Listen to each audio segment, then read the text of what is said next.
Hello guys, good morning. সকাল সকাল চলে এলাম আবার বান্ধবীর বিয়ের ব্লগগুলো নিয়ে। রাত্রিরে আমি ওর সাথেই ছিলাম। তো সকালবেলা আমি স্নান টান করতে গিয়েছিলাম বাড়িতে। স্নান টান করে তারপর চলে এসেছি। এসে দেখি বান্ধবী হাফ রেডি হয়ে গেছে। তার মধ্যে চলে গিয়েছিল কারেন্ট, তাই ওর চুলটা আর হয়নি। তো এখন চুলটা কিম্পিং হবে। তারপর ওদিকে আবার ক্যামেরাম্যানও চলে এসেছে, খুব তাড়া দিচ্ছে ফটো তোলার জন্য, কারণ শীতকাল বুঝতেই পারছো। এদিকে আবার গায়ে হলুদেরও সময় হয়ে আসবে। আর আমার বান্ধবীকে দেখো এই সিম্পল লুকে কি দারুণ লাগছে না? ওর মুখটা এত মিষ্টি লাগছে কি বলবো। বিয়ের সময় হলে না মেয়েদের মুখটা একটা অন্যরকম হয়ে যায় পুরো। কি দারুণ লাগছে তাই না? চলো, ও এখানে রেডি হচ্ছে। ওর রেডি হওয়ার পর আবার আমি রেডি হব। আমি না কোনোদিন মেকআপ করিনি, এই ফার্স্ট টাইম মেকআপ করছি বান্ধবীর বিয়েতে। কেমন লাগছে আমাকে অবশ্যই কমেন্ট করে বলো। তোমরা তো অনেকেই আমার ফটো দেখে নিয়েছো, অনেকেই খুব সুন্দর সুন্দর কমেন্ট করেছো, আমাকে নাকি খুবই সুন্দর লাগছিল। তবে আমার একটা কেমন লাগছিল যাই বলো, যেহেতু আমি কোনোদিন মেকআপ করিনি তার জন্যই মনে হয় আমার ওরকম লাগছিল। আজকের দিনটা সব মেয়েদেরই অনেক স্বপ্ন থাকে নিজেকে স্পেশালভাবে সাজিয়ে তোলার। তবে এদিকে ক্যামেরাম্যানও প্রচুর তাড়া দিচ্ছে তাড়াতাড়ি করার জন্য। আর শীতকাল বলেই এরকম হচ্ছে, গরমকালে আবার মেকআপ স্টে করে না, এদিকে শীতকালে আবার মানে সময় থাকে না। ওকে রেডি করে ছেড়ে দিয়েছিল, ওর অনেকটা ফটোশ্যুট হয়ে গেছে, এখনও ফটোশ্যুট চলছে। আমিও রেডি হয়ে চলে এসেছি। তার মধ্যে আমার আর একটা বান্ধবী চলে এসেছে। এখানে দুজন মিলে একটু ফটো তুলছিলাম। তো বান্ধবীর তো একদিকে মানে ফটোশ্যুট আর হচ্ছে না, আর ও খুব টেনশানে রয়েছে, কারণ দুটোর মধ্যে মেকআপ আর্টিস্ট ওকে যেতে বলেছে। আর এদিকে ক্যামেরাম্যান তো ছাড়েই না, একের পর এক পোজ দিতে বলছে, এইভাবে ওইভাবে সেইভাবে করে অনেক সময় এগিয়ে যাচ্ছে। আর আমাকে কেমন লাগছে বলো তো? অবশ্যই কমেন্ট করে বলো কিন্তু। মেকআপ করে আমাকে কেমন লাগছে? আমার না কেমন একটা লাগছিলো, অস্বস্তি লাগছিল মনের মধ্যে, যে আদৌ ভালো লাগছে কিনা। সবাই কিন্তু বলেছিল আমায় ভালো লাগছে, তবে আমার থেকে দেখো আমার এই বান্ধবীটাকে খুব সুন্দর লাগছিলো। ও সিম্পলভাবে সেজে এসেছে।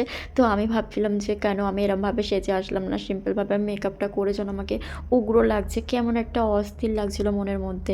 যাই বলো, আর এই হচ্ছে কনের কাকিমা। তো কাকিমার সাথে এখানে কথা হচ্ছিল। আমার কিন্তু সম্পর্কে ঠাকুমা হয়, বান্ধবীর মাও আমার ঠাকুমা হয়। তো এখানে আমরা রিলস বানিয়ে নিচ্ছিলাম, তার মধ্যে চলে এসেছে গায়ে হলুদ। তো এখানে গায়ে হলুদ এসে গেছে, বান্ধবীও তাড়াহুড়ো করছে, কারণ ওকে আবার গায়ে হলুদের শাড়ি পরতে হবে, এরপর গায়ে হলুদে বসবে।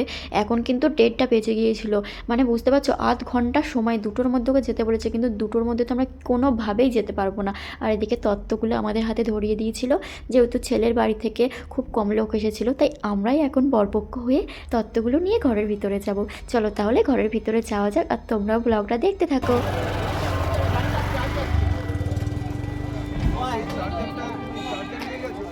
অনেক হবে নাকি? না স্টপ করে দেবো ভিডিও কিছু কিছু দেখি দেখি। আমার একটা করে দে।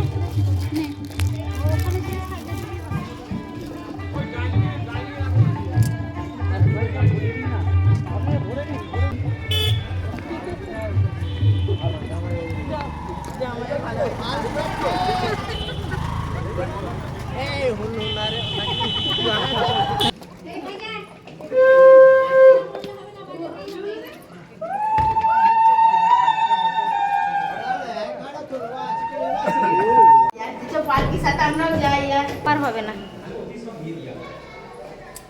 তো ফাঁকে ফাঁকে আমরা রিলস বানাতে কিন্তু একদমই ছাড়িনি। আর এদিকে দেখেছো বান্ধবীর মুখে কিন্তু অনেকটা টেনশন, কারণ কি বলো তো, দুটো পার হয়ে গেছে, এখনও গায়ে হলুদ কমপ্লিট হয়নি, আর কখন হবে তাও জানি না।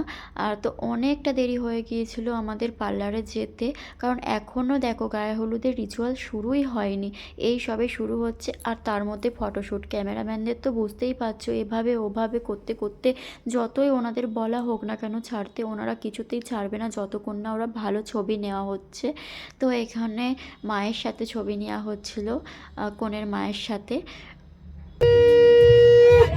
ভিডিও হচ্ছে হলুদ লাগান।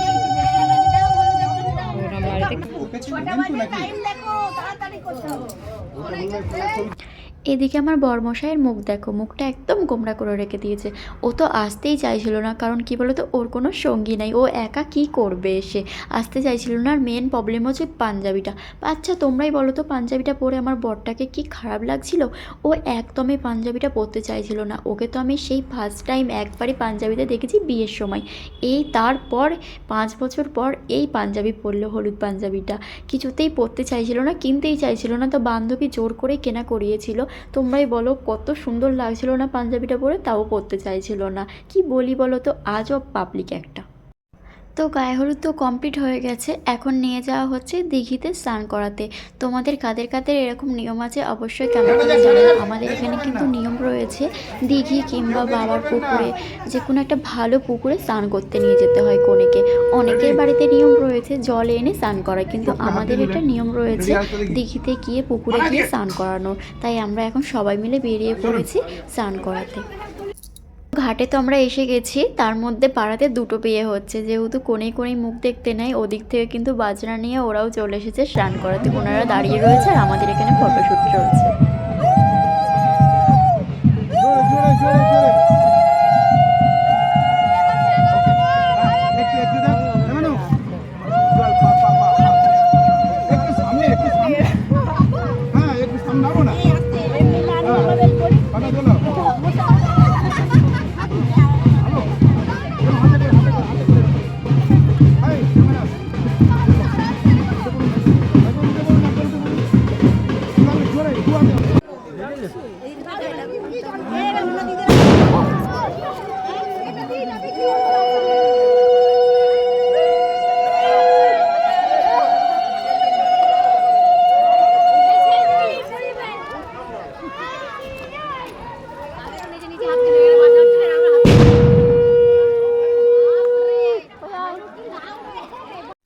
এখানেই মনে হয় 2:30 বেজে গিয়েছিল। এরপরেও কিন্তু স্নান করে যাওয়ার পর নানি মুখ রয়েছে, বুঝতে পারছো বান্ধবী কিন্তু প্রচুর তাড়া দিচ্ছে, ওর বুকের ভেতর ধরাধরাস করছে। কারণ কি বলতো, আজকে 2টো বাইট সাজাবে মেকআপ আর্টিস্ট, তার জন্য তাড়াতাড়ি যেতে বলেছে। আর এদিকে দেখো আমাদের ভূতু দিদিমণির বিয়ে, মুখটা পুরো গোমরা করে রয়েছে। আর আমরা কত সবাই এসেছি দেখেছো। প্রথমে না যখন সামনে ছিলাম বুঝতে পারছিলাম না যে এত সবাই মিলে স্নান করাতে এসেছে। এরপর দেখছি বাবা অনেক লোক এসেছি, তো আমরা অনেকে এসেছি স্নান করাতে। তো এখন বাড়ি যাচ্ছি, এরপর আমরা গিয়ে খাবো, খেয়ে টেয়ে নেবো। আর বান্ধবী তো খাবে না, ওর এখনও নানি মুখ চলবে। তো তারপর আবার যেতে হবে সাজতে। মেকআপ আর্টিস্টকে বলা হয়েছিল বাড়িতে আসার জন্য, কিন্তু উনি আসবে না, কারণ ওর আর একটা বাইট ধরা রয়েছে তার জন্য। আর দুজনকে দুটো টাইম দিয়েছিল, আর আমরা না চলে গিয়েছিলাম পুরো একই টাইমে। তো আমরা প্যান্ডেলে চলে এলাম খেতে। দুপুরে কি কি মেনু হয়েছে চলো তোমাদেরকে দেখাবো। আর খাবার প্রচণ্ড খিদে পেয়ে গিয়েছিলো জানো তো, প্রচণ্ড খিদে পেয়ে গিয়েছিলো, না খেলে হবে না। কারণ সকাল থেকে কিচ্ছু খাইনি, সেই সকাল থেকে আর বেলা দুপুর হয়ে গিয়েছে এখনও খাওয়া হয়নি, এইসবে খাবো। আর ওদিকে দেখেছো, উনি হচ্ছে বান্ধবীর দাদা হয় সম্পর্কে ওর দাদা হলেও আমাদের বন্ধুর মতো আর কি। তাই আর কি নমস্কার টমস্কার করছিল। আর কত হাসবো আমরা এদিকে দুই বান্ধবী মিলে খেতে বসে, কত নানান ধরনের গল্প আর আমাদের শেষ হয় না, একের পর এক গল্প। চলো তাহলে কি কি খাবো সেগুলো তোমাদেরকে দেখিয়ে দিই। তো প্রথমেই পাতে পড়ে গেল পোস্ত দিয়ে আলু ভাজা, তারপর পড়ে গেল সাদা ভাত, তারপর দিয়ে দিল শাক চচ্চড়ি, তারপর মুগের ডাল, তারপর চলে এলো ফুলকপির তরকারি, তারপর মাছ। ব্যাস এইটুকুই। চলো দেখা হচ্ছে নেক্সট ভিডিওতে।